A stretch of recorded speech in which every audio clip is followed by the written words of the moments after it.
বিসমিল্লাহির রহমানির রহিম। প্রিয় সহকর্মীবৃন্দ, আসসালামু আলাইকুম। আজ দীর্ঘ 6 বছর পর আপনারা আবার একসাথে ফ্যাসিস্ট মুক্ত বাংলাদেশে একত্রিত হতে পেরেছেন। সেজন্য আল্লাহর কাছে হাজার শুকরিয়া আদায় করছি। দীর্ঘ ফ্যাসিবাদী বিরোধী সংগ্রামে যারা শহীদ হয়েছেন এবং সম্প্রতি জুলাই আগস্টের ফ্যাসিবাদী শাসকদের নির্মম ভয়াবহ দমন নীতির কারণে গণহত্যায় যারা শহীদ হয়েছেন তাদের প্রতি আমি শ্রদ্ধা জানাচ্ছি। যারা আহত হয়েছেন তাদের প্রতি জানাচ্ছি আন্তরিক সমবেদনা। আমি চিকিৎসার কারণে যুক্তরাজ্যে অবস্থান করলেও আমি সব সময় আপনাদের পাশেই আছি।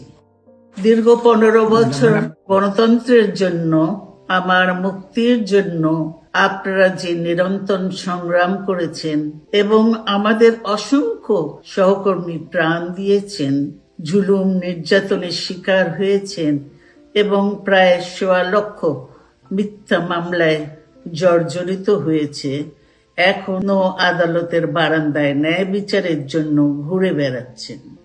আপনাদের এ ত্যাগ শুধু দল নয়, জাতি চিরকাল স্মরণ রাখবে। দেশ আজ এক সংকটময় সময় অতিক্রম করছে। আপনাদের এবং ছাত্রদের সমন্বিত আন্দোলনের ফলে ফ্যাসিস্ট শাসকেরা বিদায় নিয়েছে। একটা অন্তর্বর্তীকালীন সরকার গঠিত হয়েছে। তাদের কাছে জনগণের প্রত্যাশা রাষ্ট্র মেরামতের ন্যূনতম সংস্কার দ্রুত সম্পন্ন করে গণতান্ত্রিক ব্যবস্থায় ফিরে যাওয়ার জন্য সকলের কাছে গ্রহণযোগ্য একটি নির্বাচন অনুষ্ঠান সম্পন্ন করা। আমার অবর্তমানে দলের ভারপ্রাপ্ত চেয়ারম্যান, সিনিয়র নেতৃবৃন্দ এবং আপনাদের সকলকে সাথে সঙ্গে নিয়ে নিরন্তর কাজ করে দলকে সুসংহত করেছেন। আমি আপনাদের ধন্যবাদ জানাচ্ছি। আমি বিশ্বাস করি আপনারা শহীদ প্রেসিডেন্ট জিয়াউর রহমানের আদর্শে আরো উজ্জীবিত হয়ে আগামী নির্বাচনে সাফল্যের জন্য ঐক্যবদ্ধভাবে কাজ করবেন। এমন কোনো কাজ করবেন না যাতে আপনাদের এতদিনকার সংগ্রাম, আত্মত্যাগ বিফলে যায়। আমাদের সব সময় শহীদ প্রেসিডেন্ট জিয়াউর রহমানের সেই উক্তি মনে রাখা দরকার, ব্যক্তির চেয়ে দল বড়, দলের চেয়ে দেশ।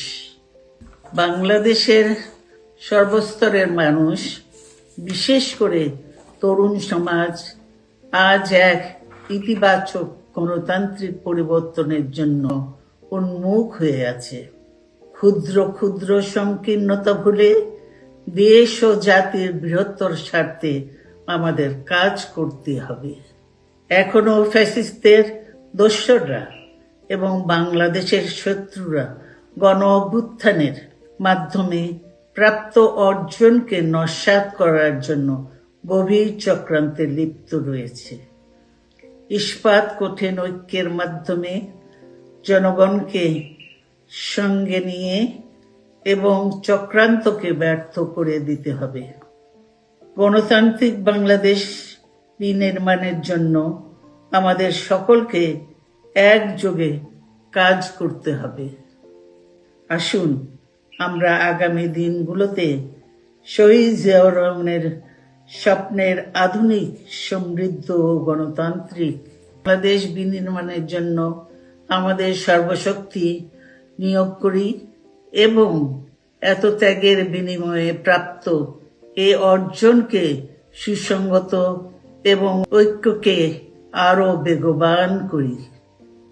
আমি যুক্তরাজ্য থেকে অসুস্থ অবস্থায় আপনাদের আহ্বান জানাতে চাই। আসুন জনগণকে সম্পৃক্ত করে বাংলাদেশ জাতীয়তাবাদী দলকে পূর্বের ন্যায় আন্দোলন, সংগ্রাম ও রাষ্ট্র পরিচালনায় নেতৃত্ব প্রদানে আরো ঐক্যবদ্ধ এবং সুসংগতভাবে গড়ে তুলি। আপনাদের মাধ্যমে ছাত্র, যুবক সহ দেশবাসীর কাছে আহ্বান রাখতে চাই, আসুন প্রতিহিংসা, প্রতিশোধ নয়, পারস্পরিক ভালোবাসা ও ভ্রাতৃত্বের মাধ্যমে আমরা সকলে মিলে আমাদের প্রিয় মাতৃভূমিকে, বাংলাদেশকে সত্যিকার অর্থেই একটি বাসযোগ্য, উন্নত ও গণতান্ত্রিক রাষ্ট্রে পরিণত করি। আল্লাহ হাফেজ। বাংলাদেশ জিন্দাবাদ।